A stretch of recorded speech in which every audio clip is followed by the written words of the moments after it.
In previous lecture we discussed about zero order kinetic. Zero order kinetic में equation आप देखे थे a equal to A naught minus के t, equal to a zero minus के t. तो a क्या था? Remaining amount. ए जीरो था original amount, k rate constant for zero order kinetic, और ये है t time taken. Now we discuss about degree of dissociation for zero order kinetic. Degree of dissociation of zero order kinetic.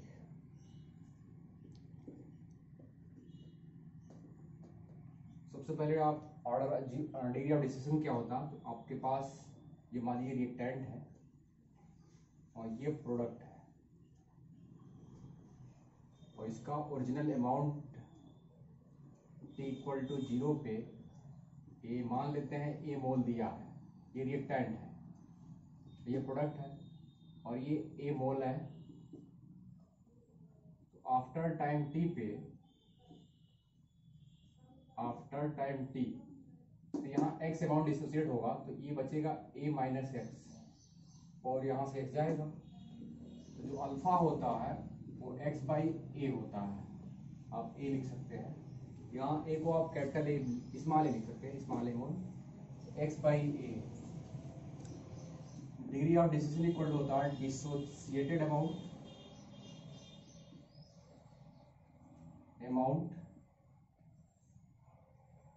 Upon original amount,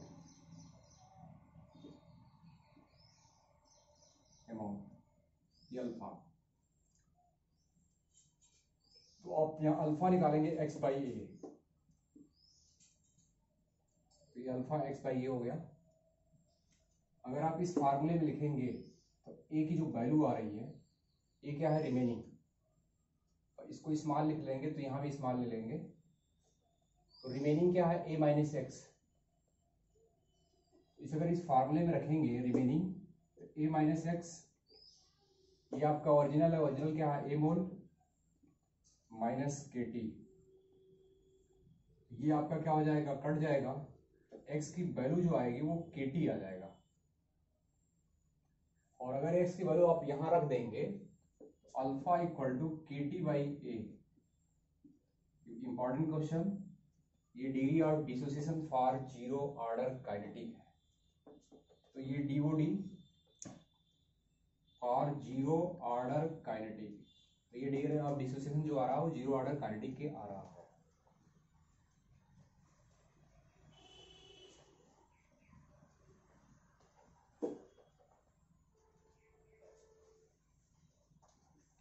Now we discuss about T half for zero order kinetic.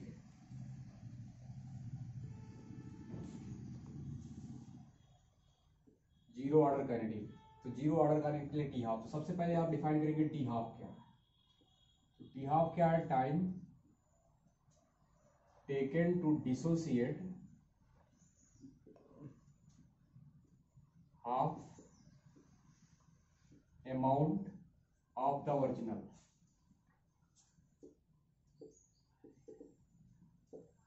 Time taken to dissociate half amount of the original. अगर आपके पास T one by three है तो ये हो जाएगा time taken to dissociate one by three amount of the original. अगर आपके पास टी वन बाई फोर है तो time taken dissociate one by four amount of the original. तो अगर आपके पास टी एन टाइम है तो time taken to dissociate N amount of the original. तो आप ऐसे निकाल लेंगे। तो let we discuss about T half. तो सबसे पहले आप फार्मूला लिखेंगे a equal to A naught minus के टी। आप देख रहे हैं टी हाफ, तो t की जगह पे आपको टी हाफ लेना है to dissociate half amount of the original. तो हाफ अमाउंट अगर डिसोसिएट होगा तो हाफ अमाउंट बचेगा, तो रिमेनिंग की जगह पे आप ले लेंगे a equal to A naught by two. Original आपका ये है ही है, तो आप इसमें आप पुट करेंगे value.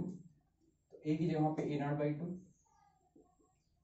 Equal to A naught minus के टी, और टी की जगह पे ये हाफ है, टी हाफ है, इसको इधर ले आएंगे, ये minus A naught by 2 equal to minus के टी हाफ, माइनस माइनस क्या हो जाएगा, प्लस हो जाएगा, और टी हाफ जो आ जाएगा आपका, ओके इधर ले आएंगे, तो ये 1/2 ए नॉट बाई के, ये आंसर हो गया। तो टी हाफ जब भी निकालेंगे तो T half equal to half A naught by K, तो याद रखिएगा अगर यहाँ हाफ होगा तो यहाँ भी हाफ होगा।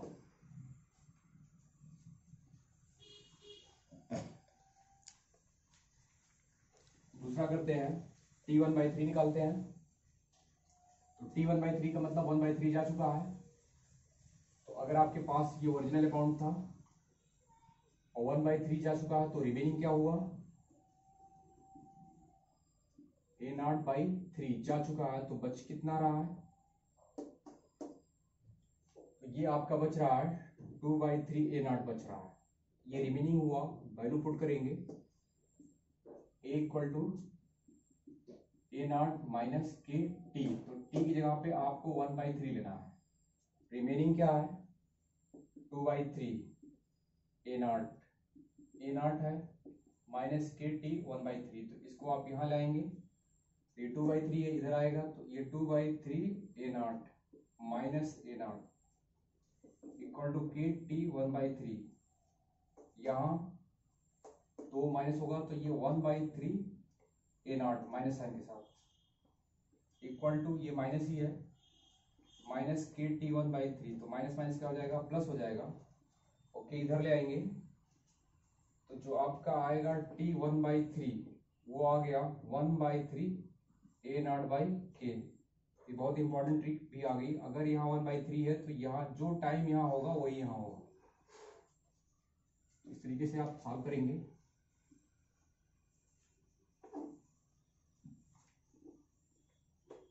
इस तरीके से अगर आपके पास टी 3/4 आ जाए तो यहाँ क्या आ जाएगा 3/4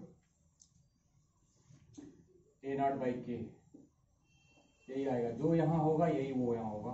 इसको अगर आप सॉल्व करना चाहेंगे इक्वेशन में, तो a equal to A naught minus के टी, तो टी 3/4 अगर जाएगा तो 1/4 क्या होगा, बचेगा ओरिजिनल का, यहाँ ए नॉट ये माइनस के टी 3/4, इसको यहाँ लाएंगे तो ये 3/4 ए नॉट माइनस साइन के साथ इक्वल टू माइनस के टी 3/4, तो ये फिर के यहाँ ले आएंगे तो ये माइनस माइनस क्या हो जाएगा, प्लस हो जाएगा, तो ये यही चीज बन जाएगा, के नीचे आ जाएगा, तो ए नॉट बाई के 3/4, तो जो भी टाइम यहाँ होगा यहाँ होगा, याद रखिएगा।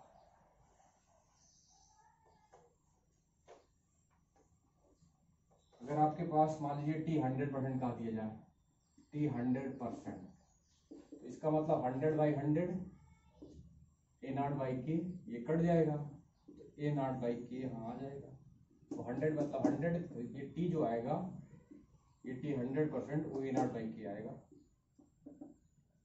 तो ऐसे आप निकाल सकते हैं।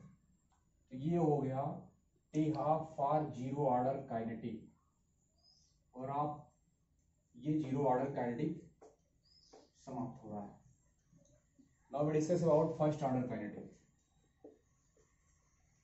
First order kinetic, first order kinetic में जो हमारा रेट होता है और रिएक्टेंट के फर्स्ट पावर पे डिपेंड करता है, जैसे हमारे पास ये रिएक्टेंट है और ये प्रोडक्ट है, ये रिएक्टेंट है, ये प्रोडक्ट है, तो जब हम यहाँ रेट लिखेंगे तो minus D A upon D T directly proportional to amount of A to the power 1। याद रखिएगा ये जो ओरिजिनल अमाउंट है टी इक्वल टू 0 पे वो ए नॉट है, और आफ्टर टाइम टी पे ये है, तो रिमेनिंग अमाउंट पे आप रेट निकाल रहे हैं, तो ये minus D a by d T, proportionality हटाएंगे तो ये के हो जाएगा और ये ए हो जाएगा, पावर 1 आएगा, इसको आप यहाँ लाएंगे डी ए बाई ए, तो ये यहाँ जाएगा, तो ये के डी टी हो जाएगा।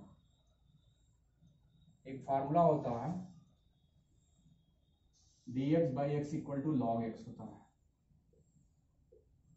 तो आप यहाँ देख रहे हैं डी ए बाई ए है, ये क्या आएगा, लॉग ए आएगा। तो अगर ये लॉग ए आएगा और ये माइनस साइन, तो यहाँ के डी टी, इसे इंटीग्रेट करेंगे, याद रखिएगा। तो ये इंडिफिनिट इंटीग्रेशन है, इसमें लिमिट पता नहीं है। तो जब इंडिफिनिट इंटीग्रेशन में रेट कांस्टेंट, मतलब इंटीग्रेशन कांस्टेंट आता है, तो integration of d x by x, ये फार्मूला याद रखिएगा, integration of d x by x equal to log x. तो यहाँ integration of d a by A equal to log a हो जाएगा, equal to integration of d t, तो ये T आ जाएगा, तो यहाँ के टी प्लस सी आ जाएगा। इसका नाम है sign of integration constant, integration constant. अब हमें सी की वैल्यू भी निकालनी है, तो ये मान लेते हैं इक्वेशन नंबर 1 रख देते हैं। तो टी इक्वल टू अगर हम 0 रखेंगे, तो टी इक्वल टू 0 पे जो हमारा ये रिमेनिंग अमाउंट होगा, ये ओरिजिनल के इक्वल होगा, याद रखिएगा। तो टी 0 पे ए हमारा ए नॉट के इक्वल हो जाएगा, और ए की वैल्यू हम क्या करेंगे, इक्वेशन नंबर इसमें रखेंगे, 1 मिनट। टी 0 पे जो रखेंगे, टी 0 पे जो हमारी वैल्यू आएगी, आप देखिए माइनस लॉग, तो ए क्या बन जाएगा, ए नॉट बन जाएगा। तो ए की जगह पे ए नॉट लिखेंगे, तो log A naught equal to 0 रख चुके हैं, तो के इंटू 0 और प्लस सी, तो सी की जो वैल्यू आएगी माइनस लॉग ए नॉट आ जाएगा, और इसी सी को आपको यहाँ रखना है। तो put the value of C in equation number first. इसको जब आप पुट करेंगे, तो आपका आएगा minus log A equal to के टी। आप देखिए सी की वैल्यू माइनस में है, यहाँ प्लस है, प्लस माइनस माइनस ही होगा, यहाँ माइनस लॉग ए नॉट हो जाएगा। इसके बाद जो है इसको इधर ले आइए, तो ये log A naught minus log A equal to के टी हो। इसके बाद एक फार्मूला होता है log M minus log N equal to log M by N. तो आप यहां लिखेंगे log A naught by A equal to के टी। ये सब बेस ई पे है, तो बेस ई पे है, तो बेस ई को हटाने के लिए आपको बेस 10 लाना होगा। तो यहाँ 2.303 log of A naught upon A base 10 equal to आपका हो जाएगा के टी।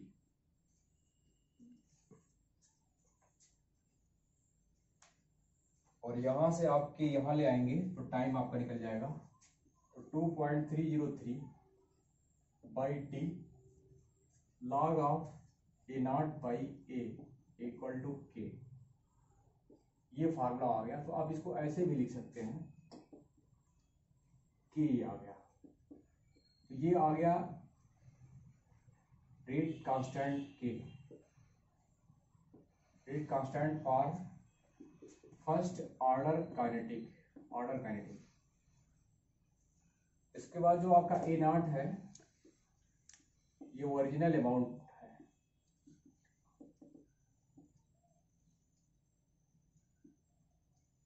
और ए जो आपका है वो ये रिमेनिंग अमाउंट है।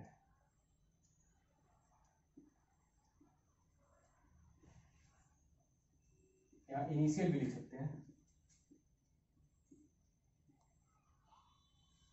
तो ये आपका फार्मूला है। इसमें कुछ ग्राफ भी है, ग्राफ भी देखते हैं।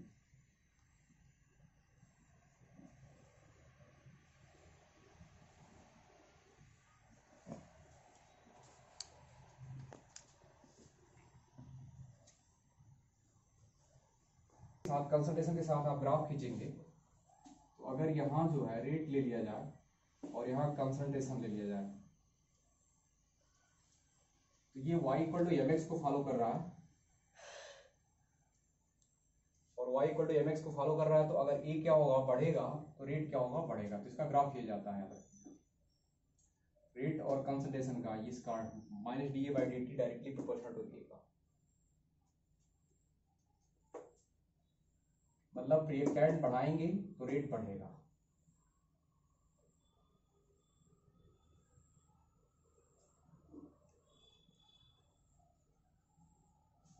ये इक्वेशन अभी आप पहले भी देखे हैं, इसी को अरेंज करके ये लाया गया है। इस पूरी इक्वेशन की साइन हम चेंज करने जा रहे हैं। तो साइन चेंज जब आप करेंगे तो ये प्लस लॉग ए हो जाएगा और ये प्लस लॉग ए नॉट हो जाएगा और ये माइनस के टी हो जाएगा। ये सब बेस ईपी है, तो बेस 10 पे आप लाने के लिए आप 2.30 से मल्टीप्लाई करेंगे। यहां भी होगा, यहां नहीं होगा, तो 2.303 log of A base 10 equal to 2.303 log of A naught base 10 minus के टी। इससे पूरी इक्वेशन में आप डिवाइड कर दीजिए। log A naught base 10 log A base 10 equal to, ये कट जाएगा, तो log ए नॉट बेस 10 और ये पूरी इक्वेशन में चूंकि डिवाइड कर रहे हैं तो ये यहाँ आएगा 2.303 KT हो जाएगा। अब इसको आप जो है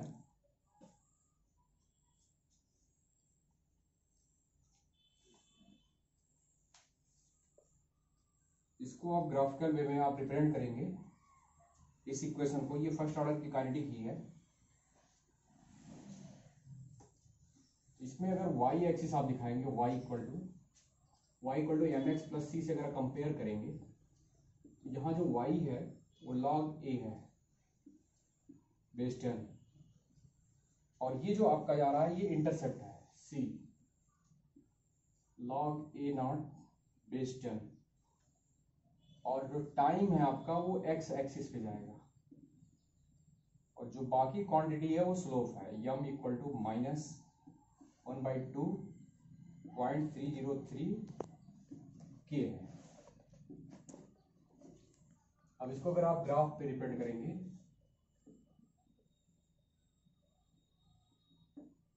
इंटरसेप्ट आपका है log ए नॉट बेस 10, ये y axis log A base 10 और इसका टाइम आप ले लेंगे, ये है टाइम एक्स एक्सिस, यहाँ टाइम लिखेंगे और आप देख रहे हैं स्लोप क्या है, निगेटिव है, तो आप ऐसे बनाएंगे। ये एंगल ऑलवेज एंटी क्लॉकवाइज, इसका जो यम होगा वो माइनस के बाई 2.303, ये याद रखिएगा। ये फर्स्ट ऑर्डर काइनेटिक का स्लोप भी होता है। कभी कभी डायरेक्ट ये एंगल देके फर्स्ट ऑर्डर काइनेटिक का के पूछ लेता है। तो सपोज अगर ये थीटा दिया है 135, तो tan 135 इक्वल टू हो जाएगा माइनस के बाई 2.303। तो tan 135 की वैल्यू -1 होती है, ये माइनस के बाई 2.303, ये माइनस माइनस कट जाएगा तो के की वैल्यू जो आ रही है 2.303 आ रही है, ये आंसर होगा। तो ये था फर्स्ट ऑर्डर काइनेटिक के बेस ग्राफ और फर्स्ट ऑर्डर काइनेटिक पे जो आपका था टाइम इक्वल टू 2.303 बाई के log of starting divided by बचा हुआ। इससे आप टाइम निकाल लेंगे और इससे आप अगर निकालेंगे तो टाइम लगेगा, यहाँ जल्दी से सेट हो जाएगा।